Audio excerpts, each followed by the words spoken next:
আসসালামু আলাইকুম। আরবিডি নিউজের সর্বশেষ আন্তর্জাতিক সংবাদে সবাইকে আমন্ত্রণ জানাচ্ছি। সঙ্গে আছি আমি রাজীব। প্রথমেই জেনে নেওয়া যাক কী থাকছে এখনকার সংবাদে।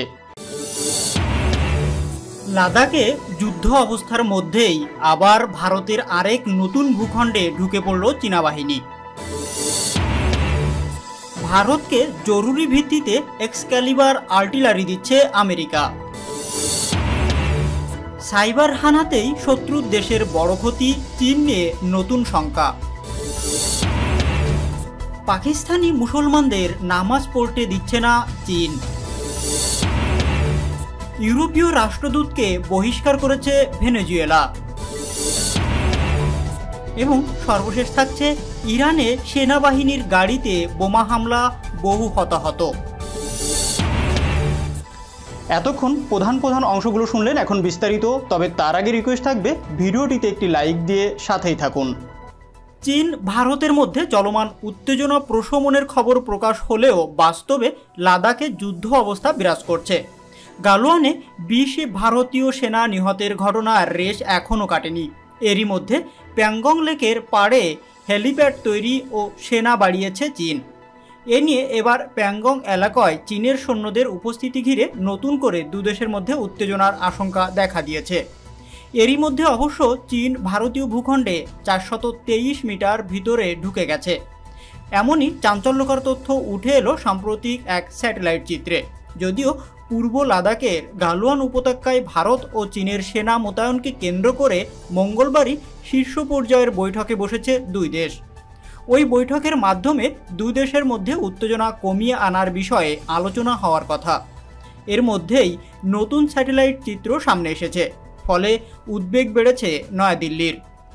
ভারতীয় গণমাধ্যম এনডিটিভির এক প্রতিবেদনে বলা হয়েছে, শুধু গালওয়ান উপত্যকা নয়, নতুন স্যাটেলাইট চিত্রে প্যাংগং লেকের ফিঙ্গার পয়েন্টগুলোতেও চীনা আগ্রাসনের ছবি ধরা পড়েছে।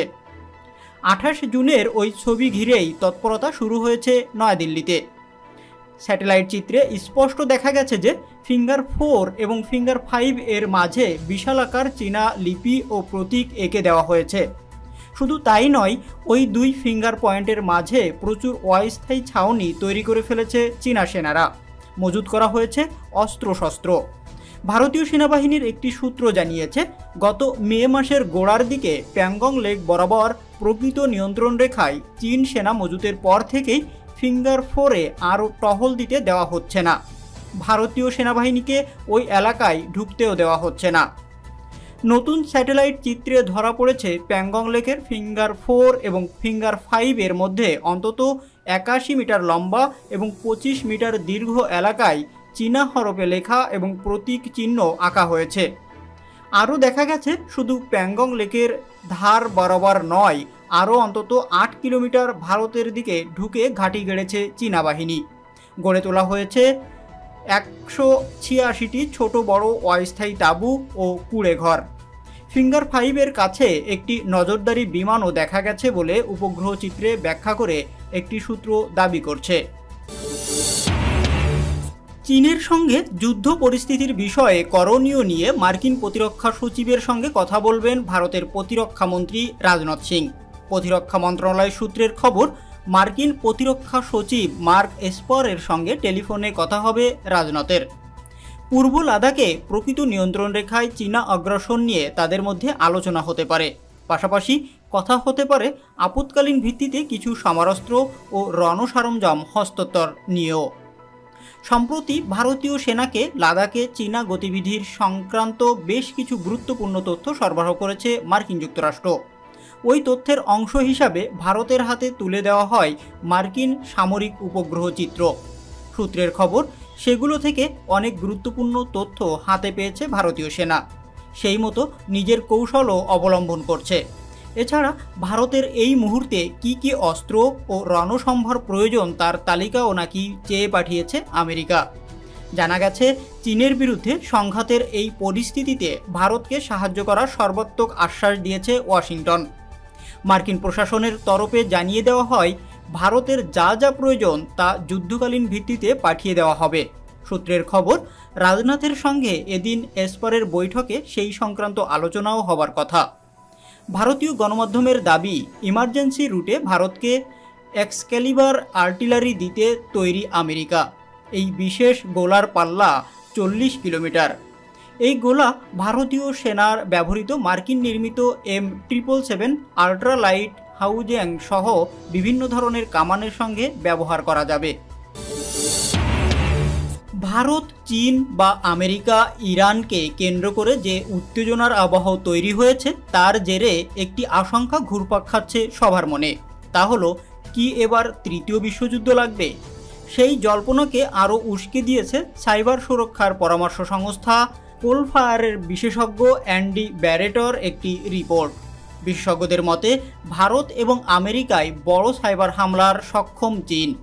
একই ধরনের আশঙ্কা করা হয়েছে মার্কিন homeland and national security electromagnetic pulse বা ইএমপি টাস্ক ফোর্সের রিপোর্টে। পার্ল হারবারে জাপানের মতোই মার্কিন মুল্লুকে হামলা চালাতে পারে চীন, এমনই আশঙ্কা ওই ইএমপি রিপোর্টে। যা অনুযায়ী হামলার আগে সাইবার হানার মাধ্যমে নিশানায় থাকা দেশের বিদ্যুৎ ব্যবস্থা এবং পাওয়ার গ্রিড বিকল করা হতে পারে, যার ফলে অচল হয়ে পড়বে ইন্টারনেটও। বিদ্যুৎ ছাড়া মার্কিন মুল্লুকে যে সহজেই হিংসা ছড়িয়ে পড়বে তা নিয়েও আশঙ্কা প্রকাশ করা হয়েছে ওই রিপোর্টে।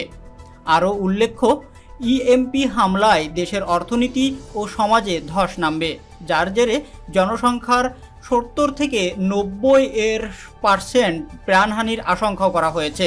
তথ্য প্রযুক্তির যুগে এই ধরনের পার্ল হারবার জাতীয় হামলার আশঙ্কা নেই বলে মনে করতে পারেন কেউ কেউ বা অনেক বিশেষজ্ঞ। তাদের জেনে রাখা উচিত, মার্কিন কম্পিউটার নির্ভর সমাজ সব ধরনের শত্রুর কাছেই সহজভেদ্য। এমনই বলা হয়েছে সাইবার হানার আশঙ্কা করা ওই রিপোর্টে। এই বিষয়ে গুরুত্বপূর্ণ দাবি করেছে সাইবার বিশেষজ্ঞ অ্যান্ডি ব্যারেট। তার মতে, তাইওয়ান সেনা গোয়েন্দাদের দাবি ছিল মার্কিন ল্যাব থেকে সুপার ইএমপি পরমাণু অস্ত্রের নকশা চুরি করেছিল চীনা হ্যাকাররা। ব্রিটেনের এক্সপ্রেসকে দেওয়া সাক্ষাৎকারে তিনি বলেন, আমেরিকা, ভারত সহ দেশগুলোকে নিশানায় সাইবার হামলাকেই প্রথম হাতিয়ার করবে চীন। ব্যারেটের কথায়, তৃতীয় বিশ্বযুদ্ধ অন্য ধরনের হবে, হয়তো শুরু হয়ে গেছে। প্রসঙ্গত, লাদাখে ভৌগোলিক তো বটেই, ভার্চুয়াল জগতেও ভারত হামলার চেষ্টা সম্প্রতি চালিয়েছে চীন। শি জিনপিং সরকারের মদতপুষ্ট হ্যাকাররা সম্প্রতি 40,000-এরও বেশি বার ভারতীয় পরিকাঠামো আক্রমণের চেষ্টা করেছে, এমনই জানিয়েছে মহারাষ্ট্রের সাইবার অপরাধ বিশেষজ্ঞরা। উল্লেখ্য, চীনের বড় শক্তি হলো তাদের সাইবার সেনা। পৃথিবীর বৃহত্তম সাইবার আর্মি রয়েছে চীনের। পাকিস্তানে মুসলমানদের নামাজ পড়তে দিচ্ছে না চীনের কয়েকটি সংস্থা। অভিযোগ রয়েছে, ইসলামাবাদে যে সকল চীনা সংস্থা রয়েছে তারা কোনো পাকিস্তানি কর্মীকে নামাজের জন্য অনুমতি দেয় না। সম্প্রতি সামাজিক যোগাযোগ মাধ্যমে ভাইরাল হওয়া একটি ভিডিওতে দেখা যায় এক মুসলিম ধর্মগুরু অন্যান্য মুসলমানদের বলছেন, চীনা সংস্থাগুলোকে যেন বলে দেওয়া হয় এই দেশে অর্থাৎ পাকিস্তানে ব্যবসা করতে হলে এই দেশের স্থানীয় নিয়ম মেনে কাজ করতে হবে, অন্যথায় এই দেশ তাদের কোনো প্রয়োজন নেই। তিনি জানান, আমাদের নামাজ অস্বীকার করার কোনো উপায় নেই, কিন্তু কর্মীরা চাকরি চলে যাওয়ার ভয়ে মুখ খোলে না। কিন্তু এই মুহূর্তে পরিস্থিতি মান সম্মানের কাছে এসে দাঁড়িয়েছে বলেও দাবি করেছেন ওই মুসলিম ধর্মগুরু। সম্প্রতি বার্তা সংস্থা এপি জানিয়েছিল, চীন দেশটিতে উইঘুর মুসলমানদের জনসংখ্যা কমাতে সেখানকার মুসলিম নারীদের সন্তান জন্মদান নিয়ন্ত্রণে বাধ্য করছে। ভেনেজুয়েলার প্রেসিডেন্ট নিকোলাস মাদুরো তার দেশে নিযুক্ত ইউরোপীয় ইউনিয়নের রাষ্ট্রদূতকে বহিষ্কার করেছেন। ভেনেজুয়েলার কয়েকজন সরকারি কর্মকর্তার বিরুদ্ধে ইউরোপীয় ইউনিয়নের পক্ষ থেকে নতুন করে নিষেধাজ্ঞা আরোপ করার পর পাল্টা এই ব্যবস্থা নিলেন মাদুরো। ভেনেজুয়েলার বিরোধী নেতাদের বিরুদ্ধে নির্যাতনমূলক ব্যবস্থা নেওয়ার অভিযোগ তুলে দেশটির বেশ কয়েকজন সরকারি কর্মকর্তার উপর ইউরোপীয় ইউনিয়ন নিষেধাজ্ঞা আরোপ করেছে। ইউরোপীয় এই জোট দাবি করছে, ভেনেজুয়েলার বিরোধী নেতাদের বিরুদ্ধে সরকারের পক্ষ থেকে নেওয়া পদক্ষেপ রাজনৈতিক উদ্দেশ্য প্রণোদিত। ভেনেজুয়েলার সরকারি কর্মকর্তাদের ওপর নিষেধাজ্ঞা আরোপ করার পর প্রেসিডেন্ট নিকোলাস মাদুরো ইউরোপীয় ইউনিয়নের রাষ্ট্রদূত ইসাবেল ব্রিলান্তে তাতে ভেনেজুয়েলা ছাড়ার জন্য 72 ঘন্টার সময় দিয়েছেন। নিকোলাস মাদুরো রাষ্ট্রীয় টেলিভিশনে দেওয়া ভাষণে বলেন, ইউরোপীয় ইউনিয়নের রাষ্ট্রদূতকে ভেনেজুয়েলা থেকে চলে যাওয়ার জন্য বিমান ধার দেওয়া হতে পারে। ইরানের দক্ষিণ পূর্বাঞ্চলীয় সেনাবাহিনীর অর্থাৎ রেভলিউশনারি গার্ডের 2টি গাড়িতে বোমা হামলা হয়েছে। ইরানের সরকারি বার্তা সংস্থা IRIB জানিয়েছে রাস্তার পাশে পুঁতে রাখা বোমার আঘাতে গাড়িগুলো বিস্ফোরিত হয়। তবে এ ঘটনায় কেউ নিহত হয়নি বলে দাবি করা হলেও বহু লোক হতাহত হয়েছে বলে অপর একটি খবরে বলা হয়েছে। IRIB জানিয়েছে সিস্তান ও বালুচিস্তান এলাকায় রেভলিউশনারি গার্ডের ওপর ওই হামলা হয়। সিস্তান ও বালুচিস্তান প্রদেশের জাহেদান শহরের সংসদ সদস্য ফাদাহ হোসেন মালিকিকে উদ্ধৃত করে IRIB জানায় বিস্ফোরণে রেভলিউশনারি গার্ড এর এক স্থানীয় কমান্ডার গুরুতর আহত হয়েছেন। সুন্নিপন্থী সশস্ত্র গোষ্ঠী জায়েশ আল আদল এক বিবৃতিতে এই হামলার দায় স্বীকার করেছে বলে দাবি করছেন তিনি। তবে রয়টার্সের প্রতিবেদনে বলা হয়েছে তারা এই ধরনের কোনো বিবৃতি হাতে পায়নি। ঠিক কখন এই হামলা হয়েছে তাও নিশ্চিত করেননি মালিকি। এর আগে 2019 সালের ফেব্রুয়ারিতে একটি আত্মঘাতী গাড়ি বোমা হামলায় দায় স্বীকার করেছিল জায়েশ আল আদল। ওই হামলায় নিহত হয় 27 জন। ভিডিওটি যদি ভালো লাগে অবশ্যই লাইক করবেন এবং কমেন্টস করে জানিয়ে দিবেন এই সকল বিষয়ের উপর আপনার মূল্যবান মতামত। আর অবশ্যই আপনার পরিবার ও বন্ধুবান্ধবের ভিতর ভিডিওটি শেয়ার করে দেবেন। আল্লাহ হাফেজ।